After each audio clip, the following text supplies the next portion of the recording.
another topic, the range of lengths. lengths का range कहाँ से कहाँ तक फैला हुआ है. तो अगर एटम के न्यूक्लियस को देखें तो उसकी साइज 10⁻⁻14 है. वहाँ से लेके अगर ऑब्जर्वेबल यूनिवर्स को देखें तो 10⁻26 metre. So it extends from a very small size 10⁻⁻14 of the nucleus to the observable universe, that is 10⁻26 meter. These are the lengths we are dealing in physics. Now for several lengths, माने कि जो magnitude होता है length का, उस हिसाब के special units length के दिए गए हैं. तो 1 Fermi, it is also known as femtometer, is equal to what? It is equal to 10⁻⁻15 meter. This is the size of the very small nucleus. And if you look at another spatial unit of length, that is angstrom, that we mentioned earlier, 1 angstrom, that is equal to 10⁻⁻10 meter. जो wavelength होती हैं, जो atom का size होता है, वो इसी order में होता है. 10⁻⁻10 मीटर मीन्स एंगस्ट्रॉम के ऑर्डर में होता है. And 1 astronomical unit, earlier spatial unit for the very small lengths, and here this is a very big unit, spatial unit for the length, 1 astronomical unit, that is equal to 1.496 10⁻11 meter. This astronomical unit is what? This astronomical unit is nothing but average distance between earth and sun. अर्थ और सन के बीच का जो average distance है उसको हम astronomical unit कहते हैं, जिसका वैल्यू कितना है 1.496 into 10⁻11. This is also known as size of the orbit of the earth around the sun. ये अर्थ का जो ऑर्बिट है उसका रेडियस, एवरेज रेडियस इतना है. कितना है? तो 1 एस्ट्रोनॉमिकल यूनिट जितना. ओके, इससे बड़ा यूनिट में जाते हैं. 1 light year. 1 light year is equal to what? It is equal to 9.46 into 10⁻15 meter. Okay, ये जो लाइट ईयर है उसको कैसे डिफाइन करते हैं? तो you can see in the figure. You can see in the figure, if light is emitted from some source and whatever the distance it travels during a 1 year, पूरा year में जितना भी डिस्टेंस ट्रैवल करता है उसको हम 1 light year कहते हैं. कैसे निकाला जाए इसका वैल्यू? तो वैल्यू तो हमने लिख दिया है, लेकिन वो वैल्यू कैसे आया? तो you know the distance is equal to velocity into time और स्पीड इनटू टाइम. ये जो लाइट का रे है कितनी स्पीड से ट्रैवल करता है, तो उसका स्पेशल नोटेशन है c. c is the velocity of light which is known as 3 into 10⁸ metre. ये इतना जाना जाता है कि कितना है इसका वैल्यू 3 into 10⁸.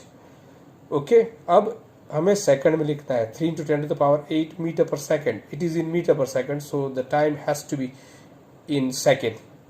तो अगर टाइम को कन्वर्ट करना है ईयर में से डेज में, पहले 365 डेज. हर डेज कितने आवर का होता है? 24 आवर. हर आवर कितनी सेकंड का होता है? 3600. So this whole year is converted into second. Now you put that.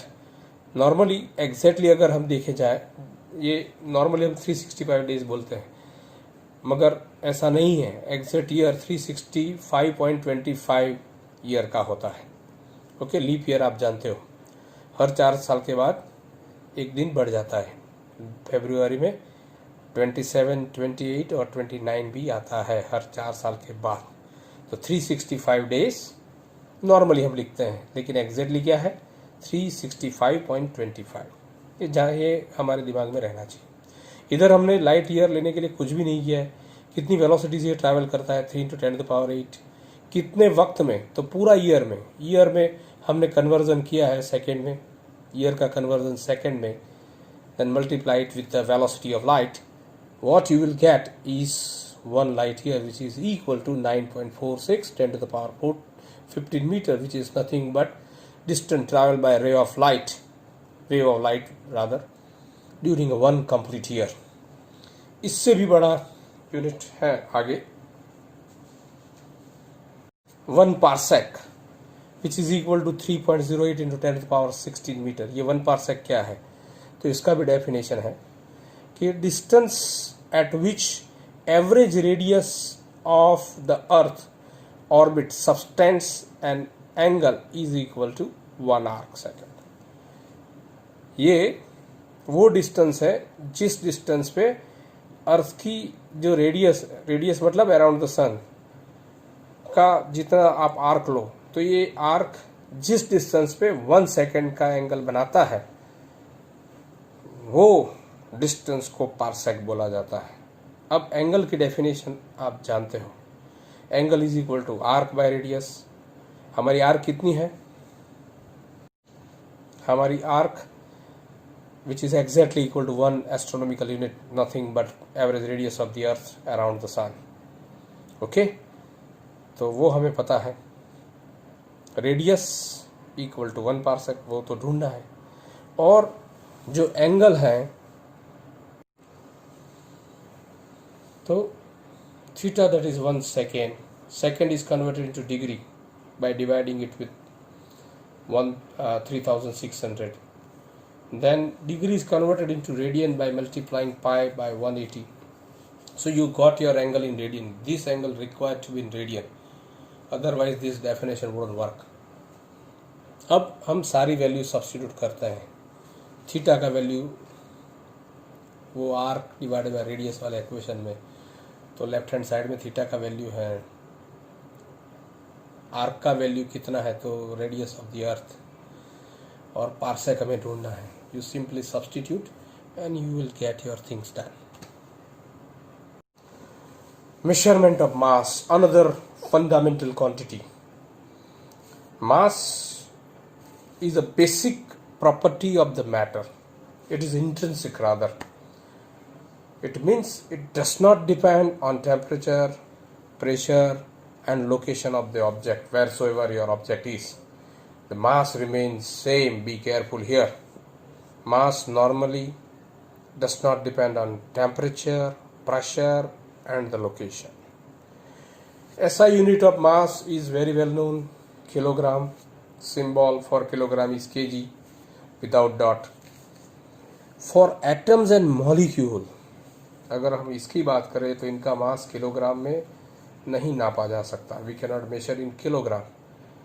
आलू को हम किलोग्राम में ले सकते हैं, टमाटर को ले सकते हैं, लेकिन एटम्स एंड मॉलिक्यूल्स को नहीं। इसके लिए हमें स्पेशल यूनिट है, and that unit is called unified atomic mass. Notation is you. What is 1 unified atomic mass? With the definition, it is simply a 12th part of the mass of the atom of carbon 12 isotop.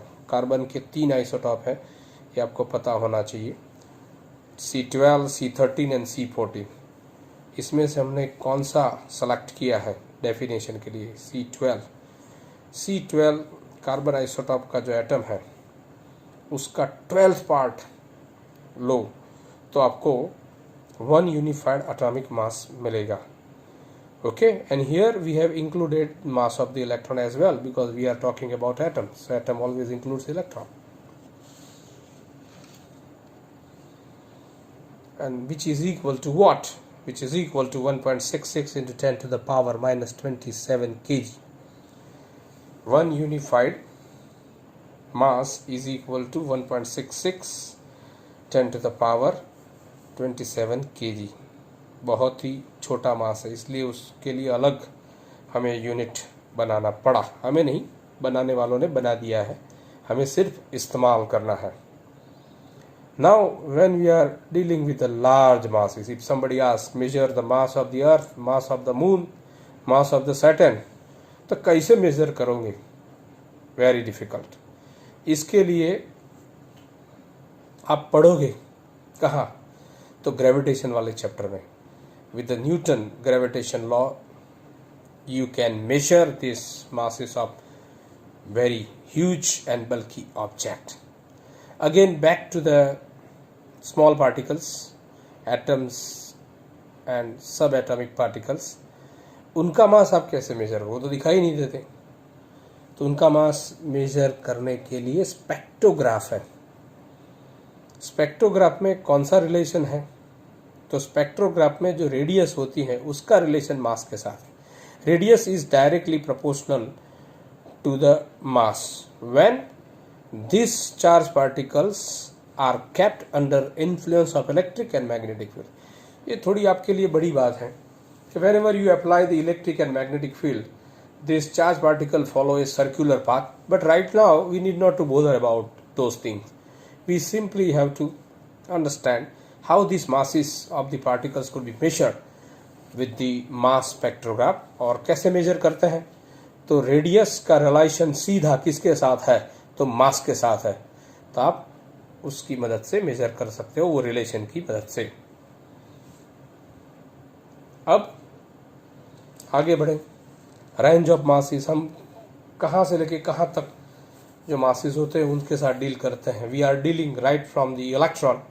Electron का mass वो exactly नीचे दिया गया है, लेकिन रफली you can take 10 to the power -30 kg to the mass of universe, observable universe. I emphasize word, but you need not to bother about that. The mass of the universe is 10 to the power 55 kg. These are the masses with which we are dealing in whole physics.